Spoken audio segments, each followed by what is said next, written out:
Good morning dear students. BA first year के अर्थशास्त्र विषय के फर्स्ट पेपर की आज हम क्लास शुरू कर रहे हैं, जिसमें हम पहला टॉपिक लेने जा रहे हैं जिसका नाम है उपयोगिता विश्लेषण या यूटिलिटी एनालिसिस। हालांकि ये मेरा तीसरा वीडियो है आप लोगों के लिए, लेकिन चैप्टर वाइज अगर हम बात करें तो ये पहला टॉपिक है यूटिलिटी एनालिसिस, जिसे हम आज डिस्कस करने वाले हैं।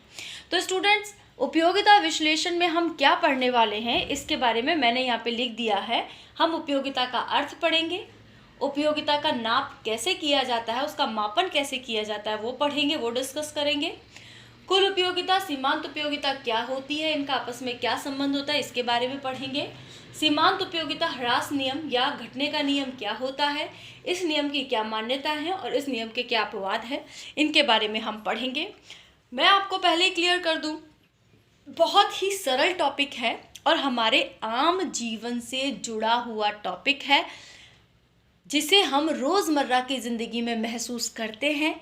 यहाँ सिर्फ हमने क्या किया है कि उस रोज़मर्रा के जीवन में इसको, उपयोगिता को जो हम महसूस करते हैं उसे हमने थोड़ा सा अंकों में बता दिया है, पारिभाषिक तौर पे बता दिया है, आपको बिल्कुल समझ में आ जाएगा। तो अब सबसे पहले हम शुरू करते हैं कि उपयोगिता क्या होती है। तो मेरा आप लोगों से सबसे पहला सवाल है कि हम अपने दैनिक जीवन में, यानी सुबह जागने से लेके रात को सोने तक या सोते समय भी बहुत सी वस्तुओं का, सेवाओं का प्रयोग करते हैं। वस्तु तो समझ में आती है, सेवाएं क्या होती हैं?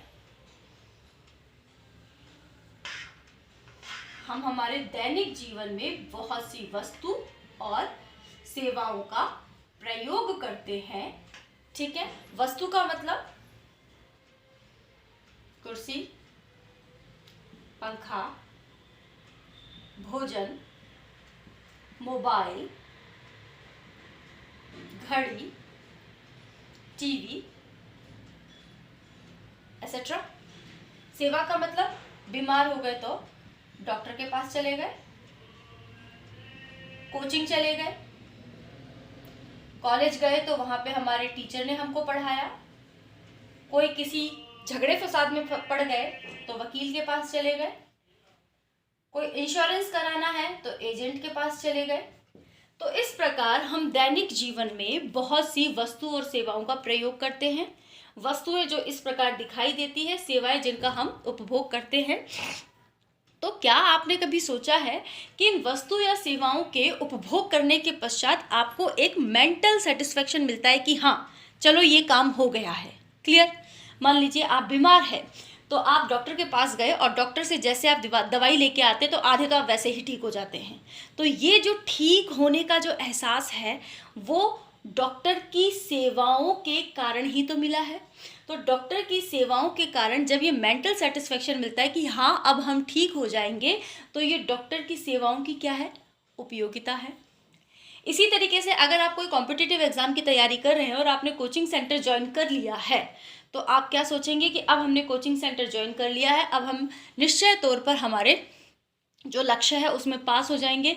तो कोचिंग सेंटर ज्वाइन करने से आप में जो एक दिमागी तौर पे एक जो सेटिस्फेक्शन उभरा है वो क्या है? कोचिंग सेंटर की उपयोगिता है। इसी तरीके से अगर आपको कोई टॉपिक समझ में नहीं आता है, उसके रिगार्डिंग आप अपने टीचर से मिलते हैं, टीचर उस टॉपिक को सॉल्व कर देता है, तो आपको एक मानसिक संतुष्टि मिलती है कि ये टॉपिक मुझे समझ में आ गया है। तो ये मानसिक संतुष्टि क्या है? टीचर की सेवाओं की उपयोगिता है। इसी तरीके से आपने किसी से झगड़ा फसाद कर लिया, पुलिस थाना हो गया है, तो आप वकील से मिलेंगे, वकील आपकी प्रॉब्लम को सॉल्व आउट करता है, आपकी प्रॉब्लम खत्म होती है तो आपको मानसिक एक संतुष्टि मिलती है। तो ये मानसिक संतुष्टि वकील की सेवाओं की उपयोगिता है। इसी तरीके से आप यहाँ आ जाइए, आपको भूख लगी है, आपने खाना खाया है, खाना खाने से आपकी भूख मिट गई है, आप सेटिस्फाइड हो गए हैं, तो ये खाने की उपयोगिता है। आपको बहुत अर्जेंट किसी को कॉल करना है, आपका मोबाइल नहीं मिल रहा है, आप किसी और के मोबाइल को यूज़ करते हैं, तो मोबाइल यूज़ करने से आपने उसकी सेवा, मोबाइल का जो प्रयोग किया उससे आपका काम बन गया, तो ये मोबाइल की उपयोगिता है। घड़ी में हमने टाइम देख लिया, टीवी में समाचार देख लिए। तो इस प्रकार दैनिक जीवन में हम सुबह से लेके, या हम कहें हमारे 24 घंटे के जो प्रोग्राम है, शेड्यूल है, उसमें हम बहुत सी सेवाओं का, वस्तुओं का उपभोग करते हैं। उपभोग का मतलब है कि उनको यूज़ करते हैं। देखिए, साधारण भाषा में कहेंगे वस्तु और सेवाओं का उपयोग करना, इकोनॉमिक्स में कहेंगे उपभोग करना, उनको कंज्यूम करना। ठीक है, तो बहुत सी वस्तु और सेवाओं का उपभोग करते हैं, तो उपभोग करने से हमारे काम बन जाते हैं। काम बन जाने का मतलब है कि एक मानसिक संतुष्टि का एहसास होता है। ये जो मानसिक संतुष्टि है, यही इकोनॉमिक्स की भाषा में वस्तु और सेवाओं से मिलने वाली उपयोगिता है या यूटिलिटी है। और क्लियर करें, विभिन्न प्रकार की वस्तु व सेवाओं का प्रयोग करने से उपभोक्ता को एक मानसिक संतुष्टि मिलती है।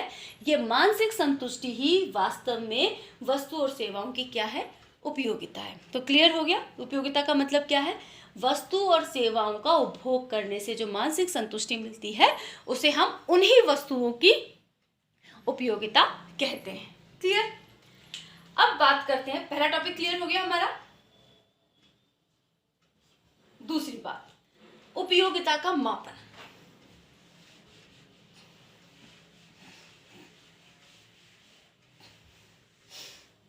दूसरी बात आती है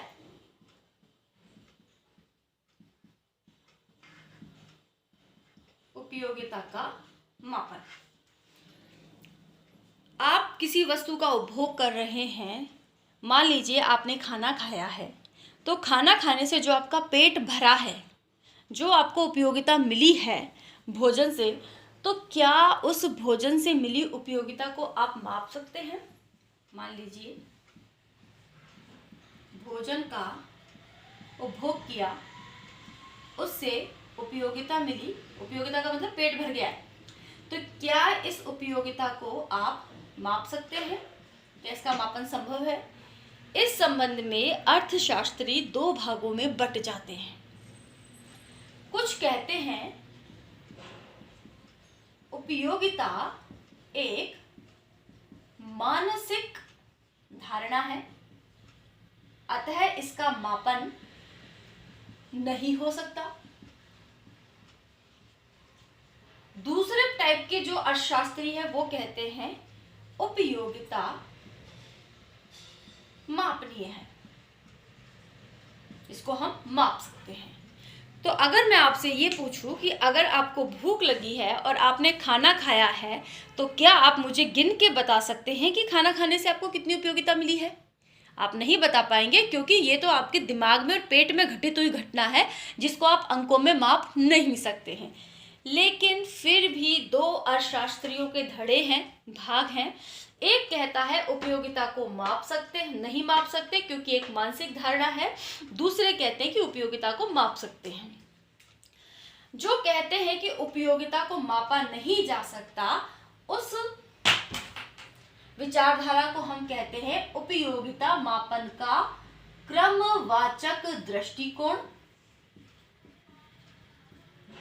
और जो ये कहते हैं कि उपयोगिता मापनीय है, उसको बोलते हैं उपयोगिता का गणनावाचक दृष्टिकोण।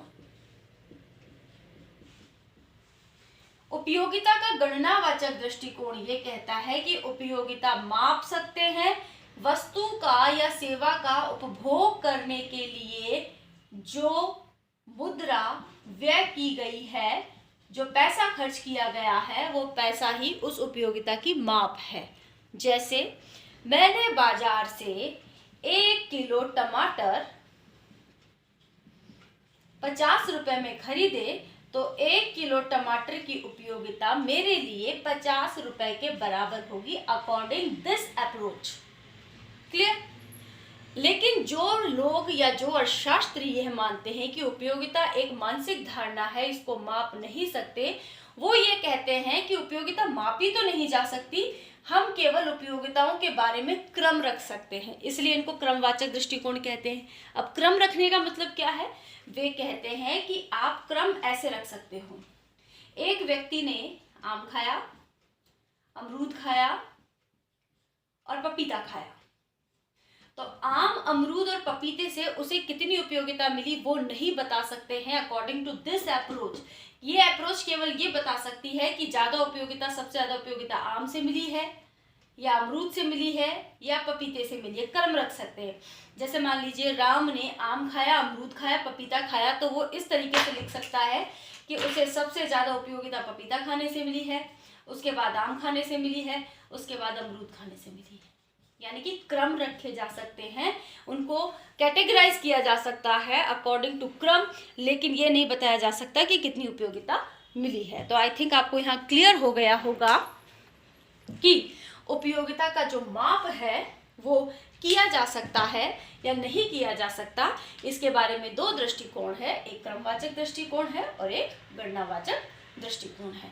स्टूडेंट्स, अगले टॉपिक में हम बात करेंगे, अगले वीडियो में बात करेंगे कुल उपयोगिता और सीमांत उपयोगिता क्या होती है, उनका आपस में क्या संबंध होता है और उपयोगिता ह्रास नियम क्या होता है।